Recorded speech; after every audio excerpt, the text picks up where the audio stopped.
School shootings have significantly impacted many aspects of our lives across the United States.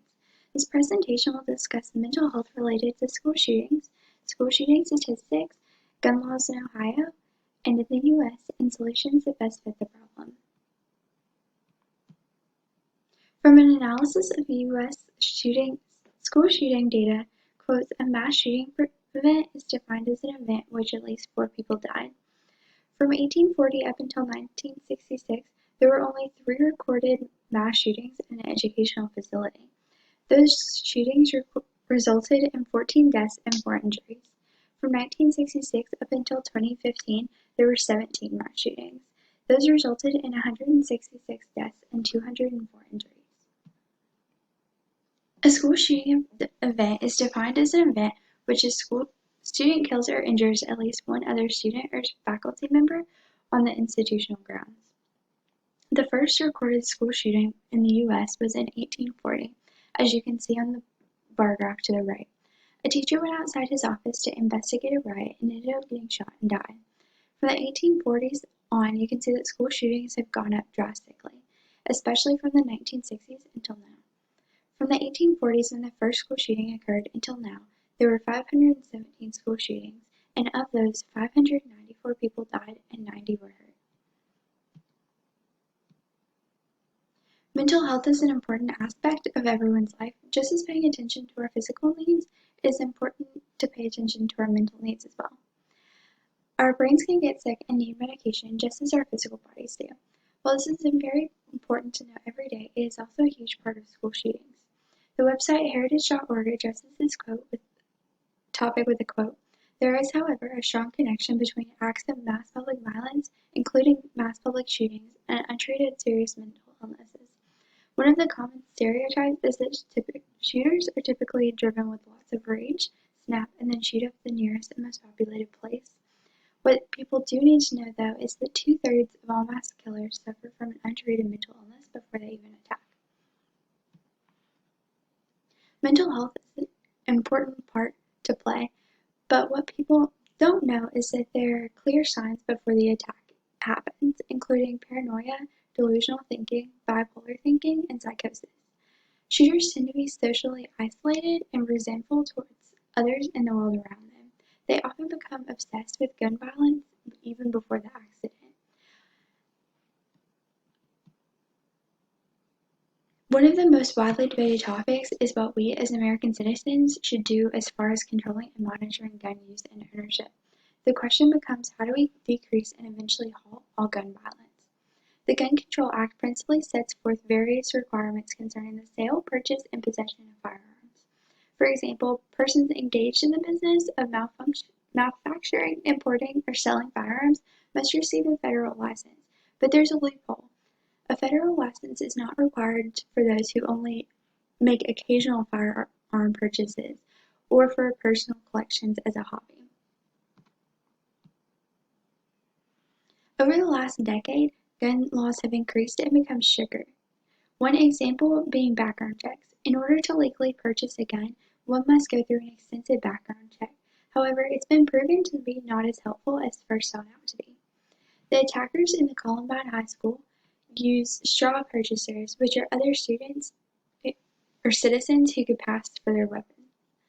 A recent Department of Justice report reported prison inmates that used guns in their crimes showed that at least 56% obtained their guns illegally, and another 25% received them from family members.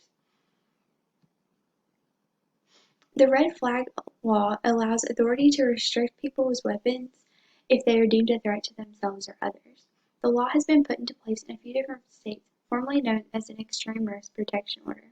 The law gives the courts the ability to act quickly to respond to issues that might not show up on a criminal background check required for most gun purchases. The main issue with this is that despite all the gun violence in states, Ohio and Texas have not utilized laws like this. There are other efforts taken by the government to control gun use, such as enforcing concealed carry license and restrict and monitor straw purchases. Doing all of this while trying to uphold the Second Amendment to bear arms has been proven difficult. However, the laws need to be stricter or be more legally sound to avoid the many loopholes that have cost too many lives. Now we're going to specifically talk about school shootings in our own state. Ohio, beginning with the gun laws, there's no permit, background check, or firearm registration required when buying a handgun from a private individual. Open carry is legal in Ohio without a permit except in vehicles or businesses that sell alcohol.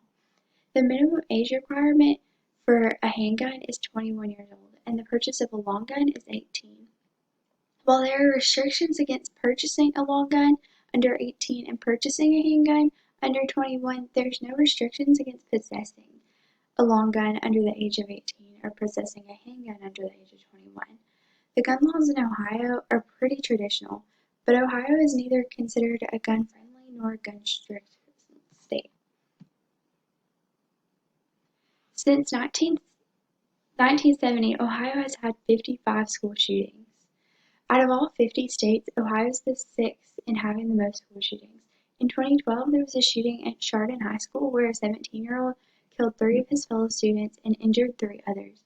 He received 3 life sentences without parole.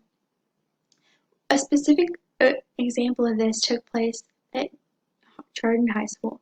In March 2012, article of Educational Weekly magazine titled 3 Secondary Students Die in Ohio School Shooting.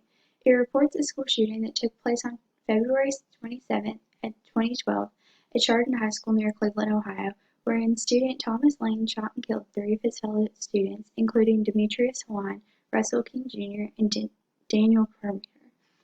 Lane also injured 3 other students and received 3 life sentences without parole.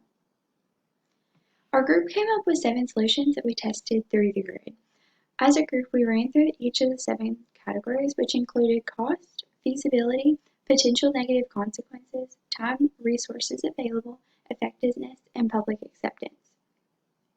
We then graded them on a scale of 1 to 3, with 1 being the most effective and the least cost, 2 being kind of effective and more costly, and 3 being least effective and most costly. We chose the top 2 solutions that fit our problem, which were improving school security and improving the environment at schools, making kids feel much safer.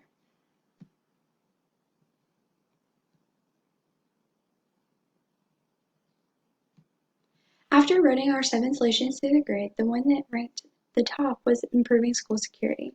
In order to improve school security, we would seek well-trained professional guards as well as possible metal detectors or a way of tracking who comes in with what. By improving school security and limiting who can and can't come in would eventually decrease the amount of unwanted dangerous visitors, as well as many unsafe objects such as firearms from entering the school premises, thus decreasing the frequency of school shootings. An opposing argument that may be that increasing school security may eventually increase school fees or taxing due to costs of equipment and security guards. This is true, however, creating a safer and more learning environment can reduce school shootings as well and increase student and teacher happiness.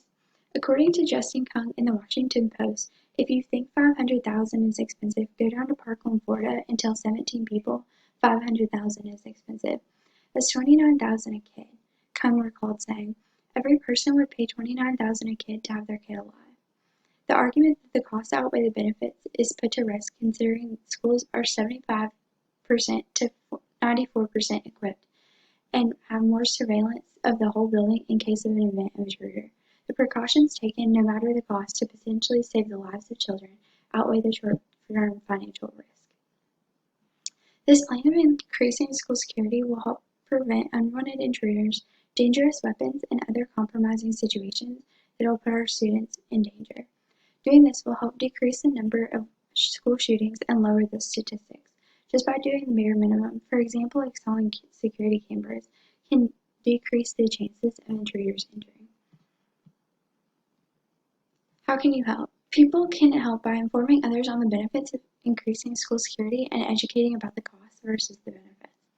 Spread the word that in order to prevent school shootings, schools must have stronger, more effective security to help prevent intruders and dangerous weapons being brought on the school grounds. Another solution that we came up with was improving the environment in schools. In an October 2012 article in the magazine Educational Leadership titled School Shootings, What We Know, What We Can Do, states, likelihood of verbal, physical, or sexual assault or bullying, and the overall school climate that educators create all contribute to the extent where students feel secure. One way the article recommends doing this is by creating threat assessments. Threat assessments enable schools leaders to make systematic decisions about the nature of threats while accounting for unique situations, such as the disability status of a student or access to firearms, in ways that can lessen the possibility of violence. Additionally, this process doesn't stop at the evaluation. Threat assessment terms address the underlying problems behind a student's frightening words, providing layers of support that improve students' ability to solve interpersonal problems and successfully participate in school. With only 9 points, this solution was the lowest after going through the grid. We gave it a 1 in everything besides effectiveness and feasibility. Those got a 2 for mostly the same reason. The fact that having a better and safer environment would still not be able to change home lives of children and other things that are outside of the school's control. In order to improve the school environment, one would have to create a space where its students feel safe to share their feelings and express themselves. By improving the environment at schools, children would feel more included, supported, and safe. These could include things such as anti-bullying campaigns, student participation in small decisions, and finding ways for students to step up and lead. It is clear to see with the statistics and examples throughout our PowerPoint that school shootings are a big problem and have changed many people's lives forever. We believe that improving school security and creating a better environment at school, along with other possible solutions, that the number of school shootings could go down. If there is not a change, the nation's children